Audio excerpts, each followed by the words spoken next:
Classificação indicativa. Livre para todos os públicos.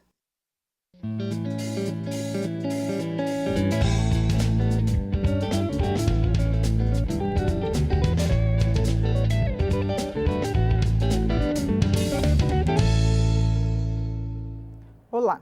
As negociações com moedas virtuais, como os bitcoins, e também os programas de milhagens de empresas aéreas têm sido temas de vários debates aqui na Câmara dos Deputados.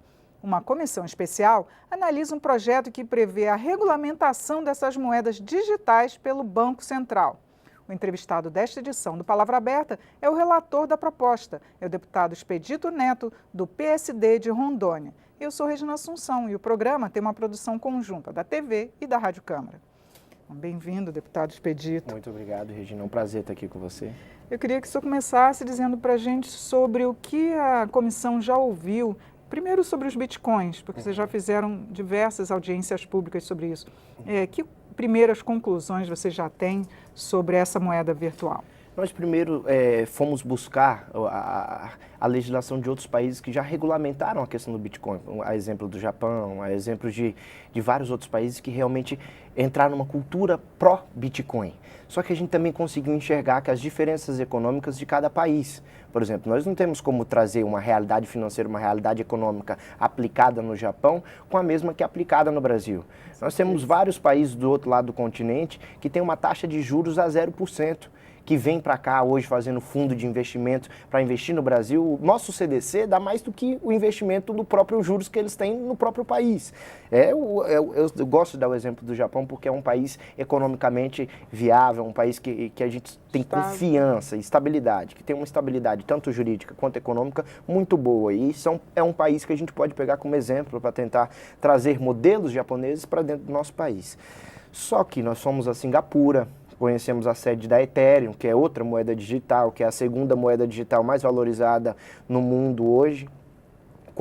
Discutimos em Dubai também, foi ótima a viagem para se discutir. Nós podemos conhecer o que os Emirados Árabes estão investindo, a forma como estão investindo. Eles já regulamentaram lá? Eles não regulamentaram, mas eles têm um setor tecnológico que investe em moedas digitais muito grande, porque é difícil de se dizer no Emirados Árabes, porque a política deles, a forma com que eles fazem política, que aprovam suas leis, é diferente da nossa. Então, lá você tem um país ainda com um sheik que comanda um país inteiro. Então, é um país diferente do nosso, porque lá eles têm interesses privados, enquanto nós temos interesses apenas públicos.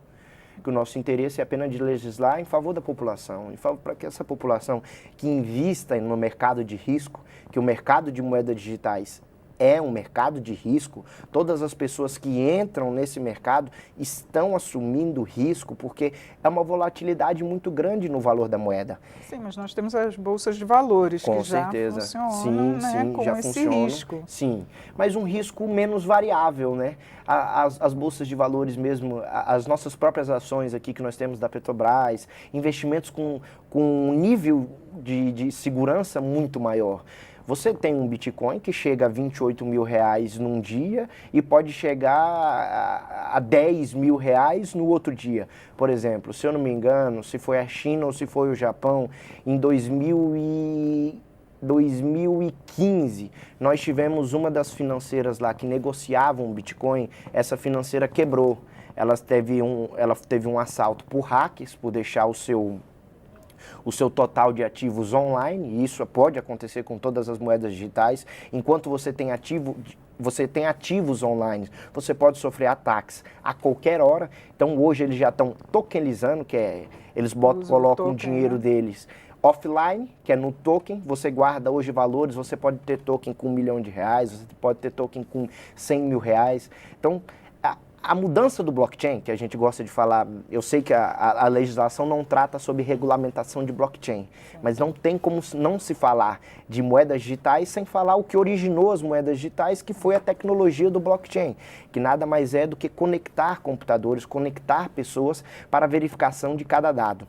Mas a China, por exemplo, ela não está utilizando uma regra, uma legislação e são como dos maiores moeda digital, né? investidores. E eles não eles reconhecem regulamentaram. como produto, não é isso? Exato. Hoje eles não regulamentaram, mas são um dos maiores investidores como produto das moedas digitais. Aí, como eu havia dito, na China, quando houve a quebra dessa empresa, o Bitcoin caiu estrondosamente, porque teve um impacto na nossa economia digital muito grande. Então, isso pode acontecer a qualquer dia, a qualquer momento. Semana passada, eles estavam na expectativa de que nós tivéssemos, no dia 15 desse mês, um fork. O que é um fork? Um fork é uma espécie de atualização, onde eles param o sistema para poder se atualizar. Eles cancelaram esse fork, porque no dia desse fork eles esperavam uma grande depressão no valor, porque o sistema poderia ficar parado de 1 a 2 dias. Você não tem esse tipo de coisa na Bolsa de Valores, você tem uma segurança maior. Para você ter derretimento de um ativo, não acontece do dia para a noite com as ações, como acontece com os bitcoins, com as moedas digitais. Hoje, a tecnologia do blockchain permite que você viaje numa bolsa com $1 bilhão, com $2 milhões, coisa que isso não era permitido. Por segurança, ou até por motivos... eu não posso embarcar para os Estados Unidos com uma bolsa com R$1 milhão. Com mais de 10 mil não pode. Mais de 10 mil eu não posso. Então, hoje eu posso embarcar, de certa forma, com um pendrive que contém os ativos de uma fazenda, de moedas digitais ou de qualquer outro sistema financeiro que a gente lida no nosso dia a dia. Agora, o seu parecer, o senhor vai propor algum tipo de regulamentação? O Banco Central não reconhece como moeda ainda, né? O que o senhor vai propor? O Banco Central tem muito medo da gente reconhecer o próprio projeto de moedas digitais como uma moeda, como um ativo internacional ou quem sabe até como um ativo nacional. A gente tem que ter uma preocupação, porque nós temos o nosso dinheiro, nós temos o real. E eu sempre digo que as moedas digitais, elas não inventaram a roda. Nós já temos o nosso cartão de crédito, onde você pode viajar para qualquer lugar do mundo com seus ativos na sua conta. Então, ela não está inventando a roda. É claro que nós temos que ter uma certa cautela muito grande. A garantia para o consumidor, não é? O usuário. E que tipo de usuário? Que tipo, a que mercado o Bitcoin está servindo? A que tipo de mercado o Bitcoin está servindo as pessoas que realmente querem fugir das evasões fiscais? Eles querem esconder seu dinheiro, querem levar... Que tipo de pessoas que eles estão levando para esse tipo de negócio? Que é isso que a gente tem que se preocupar. Mas é lógico que a regulamentação no que tange a impostos, hoje no seu imposto de renda, quando você vai numa financeira, numa exchange que fala para trocar dinheiro por Bitcoin, você já declara. Então todos os seus valores já são declarados. Nós já temos uma regulamentação fiscal. A Receita dos outros órgãos já estão preparados. Aí nós temos a Receita, nós temos a Polícia, no caso que hoje se utiliza muito dinheiro de tráfico de drogas. Mas a Polícia Federal já emitiu alguma documentação referente? Não regulamentação, mas eles já fiscalizam. O que eu quero dizer é que os órgãos brasileiros já estão preparados para fiscalização, independentemente de se ter uma regulamentação ou não, a fiscalização já está sendo feita nos dias de hoje, independente de regulamentação. Hoje nós já temos fiscalização dos nossos órgãos fiscalizadores. Então, e o senhor já tem previsão de quando que vai apresentar o seu relatório? Nós temos discutido muito com toda a comissão. O relatório, praticamente, no que se tange a moedas digitais, já está pronto, mas no quesito de milhas aéreas, nós ainda temos um grande caminho, um longo caminho a ser percorrido. Infelizmente, as nossas companhias aéreas não têm colaborado muito com a nossa comissão, mas eu espero que nos próximos dias, nos próximos meses, ou quem sabe, caso o relatório não seja lido ainda esse ano, seja lido no ano que vem, que elas colaborem um pouco mais com o Congresso Nacional, que aqui nós só temos que querer debater tanto o interesse das empresas quanto o interesse da população. Só uma última pergunta ainda sobre os bitcoins. Há uma grande preocupação quanto à taxação né, dessa movimentação dessas moedas virtuais. O relatório vai prever algum tipo de taxação? Ainda nós não criamos nenhuma nova taxação. Nisso no relatório eu tenho certeza de que a gente não vai ter e não vai trazer isso para o relatório. O que se temia era o que eu falei. Eles já são regulados pelos órgãos da Receita Federal porque ele é obrigado a declarar, até mesmo quando ele compra. A taxação no nosso país, no que se tange às exchanges, hoje quando você vai comprar um Bitcoin, o Bitcoin na Europa tem um valor, nos Estados Unidos tem um outro valor e aqui no Brasil tem outro valor. Aqui o nosso Bitcoin é mais caro que o Bitcoin europeu, é mais caro que o Bitcoin estrangeiro, por assim se dizer. Porque as nossas exchanges cobram para trocar o nosso real para o dólar E aí hoje você tem uma variação mais ou menos de diferença de preço de 20%.